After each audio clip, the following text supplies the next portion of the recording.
Did you know that 1 in 4 people over the age of 70 will suffer from nerve disease in their feet and legs?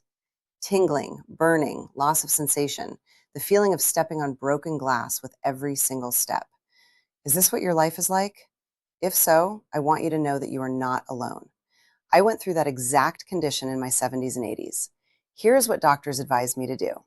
Take the supplements they prescribed, but none of those methods worked for me. However, I discovered 6 simple exercises that helped me escape this condition. No gym, no equipment needed, just a chair and 15 minutes a day.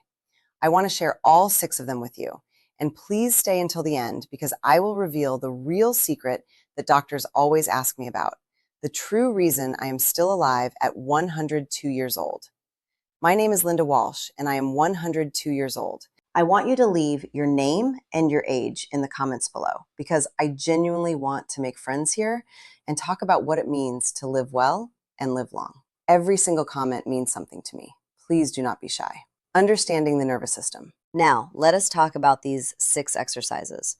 I want to walk you through each one carefully because I believe that when you understand not just what to do, but why you are doing it, you actually follow through.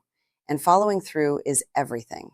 To truly understand why these movements work, we have to look at what neuropathy actually is. It is not just a random pain. It is a starvation of the nerves.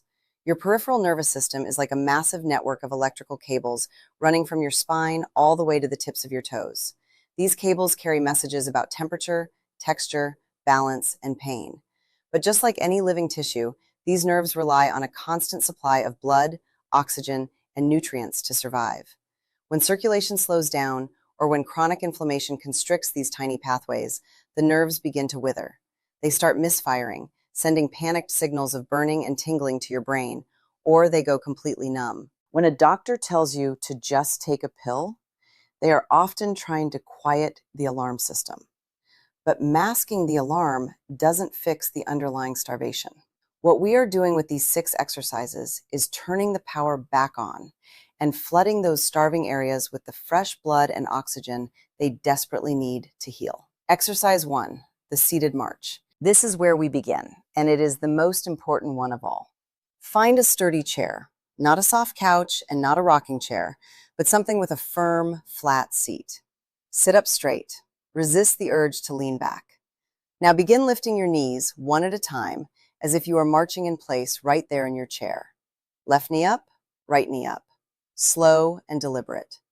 As you settle in, add your arms. Swing the opposite arm forward with each knee lift, the way you naturally do when you walk. I know how simple this looks. I thought the same thing when I first tried it. But here is what this exercise is actually doing. It is moving blood.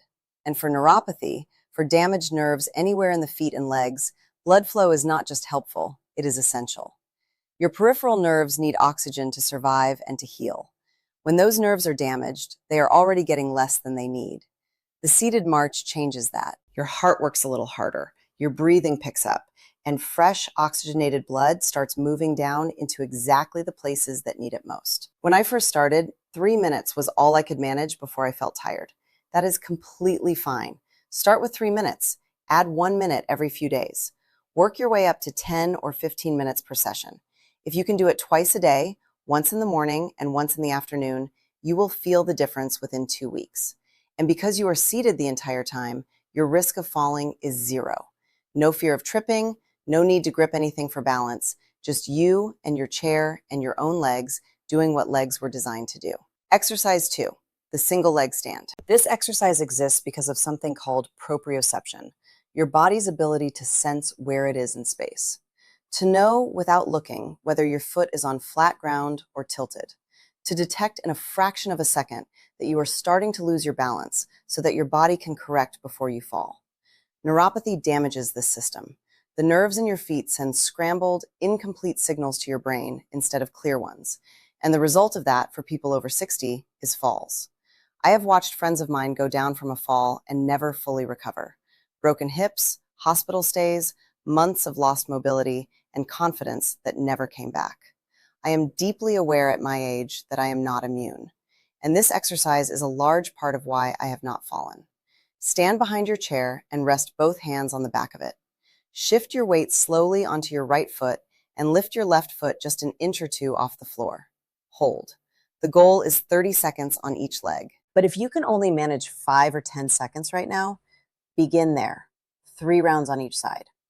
As 30 seconds becomes comfortable, try taking one hand off the chair, then both hands. And when you are ready, close your eyes. I understand how frightening that sounds, but closing your eyes removes your visual safety net and forces your body to rely entirely on those damaged nerve pathways in your feet. You are making them work.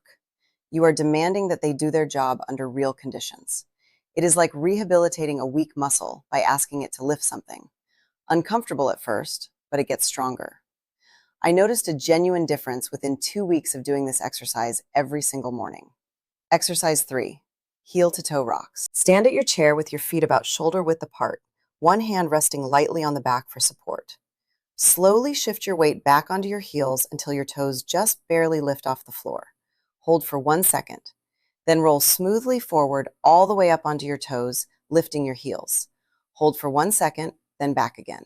Do 15 repetitions, 2 sets, slow the whole way through. This is not about speed or endurance. It is about every single movement being completely deliberate and controlled. What is happening while you do this? 3 things simultaneously. First, your calf muscles are contracting and relaxing, which pumps blood through the veins in your lower legs and draws fresh blood down into your feet, meaning more oxygen for your nerves. Second, every single roll from heel to toe fires nerve receptors along the entire sole of your foot, sending signals up through your legs and spinal cord and into your brain saying, I am here. I can feel the floor. I am still part of this body. With every session, those signals get a little clearer. And third, you are building the ankle stability and lower leg strength that directly prevents falls. I think of this exercise as teaching my feet to speak again clearly, after years of neuropathy turning their voice into static. When you lose that connection to the ground, your gait changes. You start shuffling. And shuffling is the primary reason older adults trip over thresholds or uneven rugs. By rolling from heel to toe, you are retraining your brain to execute a proper, healthy stride. Exercise 4, calf raises at the chair. Stand at your chair, both hands resting on the back. Slowly rise up onto your toes as high as you comfortably can. Hold at the top for a count of 2. Then lower your heels slowly and gently back to the floor. Do not drop them. Lower them with intention for a count of 2.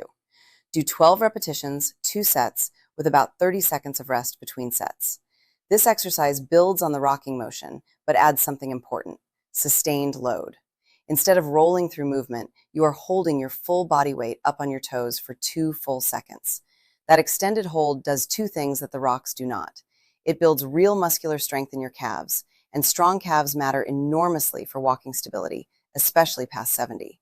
It also sustains a proprioceptive signal up through your nervous system instead of just sending a quick pulse. Think of it as holding a phone call instead of sending a text. I also want to say something about patience here, because calf raises taught me this lesson. Do not rush to make an exercise harder. When 12 repetitions finally feel easy, truly easy, not almost easy, that is when you graduate to a single leg calf raise, not before. Your body will tell you when it is ready. Learning to listen to that is itself part of getting better. When you push past your body's current capacity, you trigger a stress response, and stress causes inflammation, which is the absolute enemy of nerve regeneration. Take it slow. Exercise 5, towel scrunches. Sit down in your chair, take a thin kitchen towel, and lay it flat on the floor in front of you. Place your bare foot on the near edge of it. Now, using only your toes, scrunch the towel toward you. Spread your toes wide. Grab the fabric. Squeeze. Pull. Spread again. Grab. Squeeze. Pull. Do 10 times on each foot for 2 sets. The first time I tried this, my toes barely responded. They felt completely asleep. I was sending the signal and almost nothing was answering. And that is the entire point of this exercise. That frustrating, uncooperative feeling is the gap that neuropathy has created between your brain and those small muscles in your feet. Every time you attempt to scrunch that towel, even when your toes hardly move, you are firing signals down damaged pathways and asking them to respond. You are lighting up a road that has gone dark. Session by session, something begins to shift. the connection gets cleaner. The toes start responding more readily. And the day you realize you can pick up a marble off the floor with your toes, that is a day worth celebrating. The advanced version of this exercise is exactly that. Small objects, like marbles, pencils, or coins, moved from one small pile to another using only your toes. Fine motor control for your feet. It sounds minor, but for a person who has lived with neuropathy, it is anything but. It restores the grip of your feet, making you feel anchored to the earth again. Exercise 6, ankle circles and the alphabet. Sit comfortably and lift one foot slightly off the floor. Rotate your ankle in a slow, wide circle, 10 times in one direction, then 10 times the other way. Really use the full range of motion. Feel every degree of that rotation. Then, and this is the part I genuinely look forward to every morning, use the tip of your big toe to write the alphabet in the air. A, B, C, slowly and deliberately all the way to Z. Draw each letter. Every different shape requires your ankle and lower leg muscles to work from a different angle, which means you are stimulating nerve muscle pathways across dozens of different directions in a single short exercise. I have done this for years. Some mornings my ankle moves freely through every letter and I feel well. Other mornings I feel stiffness around the letter G or the letter M, and I know it is a day to move gently. That kind of body awareness, the ability to read your own condition and respond accordingly, is something neuropathy tries to take from you. These exercises give it back. Think of your ankle as a gateway. When that gateway is stiff and locked up, everything downstream suffers. By drawing these letters, you are lubricating the joint with synovial fluid and keeping the pathways wide open. Blueprint for success. To put the full routine together, begin with the seated march for 5 to 10 minutes. That is your cardio foundation, your blood flow, and your warm-up. Then move to the single leg stand and heel to toe rocks, which together take about 4 minutes and address your balance and proprioception. Then close with calf raises, towel scrunches, and ankle circles with the alphabet for another 4 to 5 minutes for your feet. Total time is 15 minutes. You can do this every morning before breakfast. You can do it while the coffee brews. But there are 3 rules that will make or break this for you. First, start at half. If I say 12 repetitions, you do 6. If I say 30 seconds, you start with 10. Nerves do not respond well to being pushed hard. They respond to being approached gradually and consistently with patience. Second, do it every single day. 15 minutes daily will do more for you than an hour once a week. Nerve healing is slow and steady, and it requires steady effort to keep moving in the right direction. Third, always check your feet after your session. Look for redness, blisters, any small cuts, or sore spots. When feeling in your feet is impaired, damage can happen without pain warning you. 1 minute of looking protects everything you have worked for. The 102-year-old's true secret. Now, I promised you a secret, and I keep my promises. When people find out how old I am, they reach for their phones before I have finished my sentence. They want to write down what I eat, what I take, what time I wake up. They are already searching for the thing they can buy or order or schedule.